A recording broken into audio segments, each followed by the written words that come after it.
मित्रांनो, हे जे डॅशबोर्ड वरती सगळ्या लाईट ऑन होतात, ह्या कसले कसले लाईट आहेत हे तुम्हाला बहुतेक माहीतच असेल. परंतु ह्याचे जर कलर तुम्ही पाहिलं तर हे वेगवेगळे कलर आहेत. कुठे तुम्हाला ब्लू कलर दिसला असेल, कुठे ग्रीन कलर तुम्हाला दिसेल, किंवा कुठे ऑरेंज कलर आहे, ऑरेंज किंवा येलो म्हणता येईल, किंवा कुठे रेड कलर आहे. ह्याचा देखील वेगवेगळा अर्थ आहे. तुम्हाला माहित आहे का? माहित असेल तर चांगली गोष्ट आहे, परंतु जर नसेल माहित तर तुम्हाला सांगतो. जी ग्रीन कलर जो आहे तो आपल्याला इंडिकेट करण्यासाठी असतो की तुमच्या गाडीची हेडलाईट चालू आहे. ग्रीन आणि ब्लू कलर हा इंडिकेशनचा कलर आहे.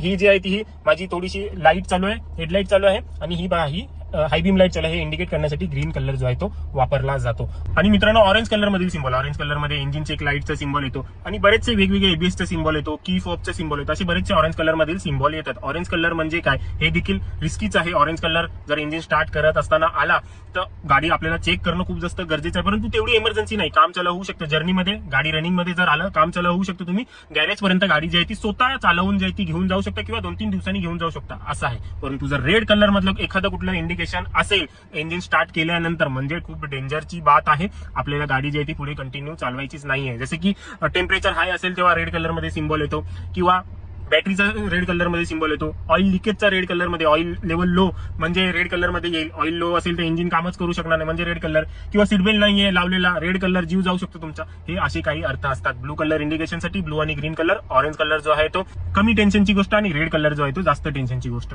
असा कुठला सिंबल इंजिन स्टार्ट केल्यानंतर आला तर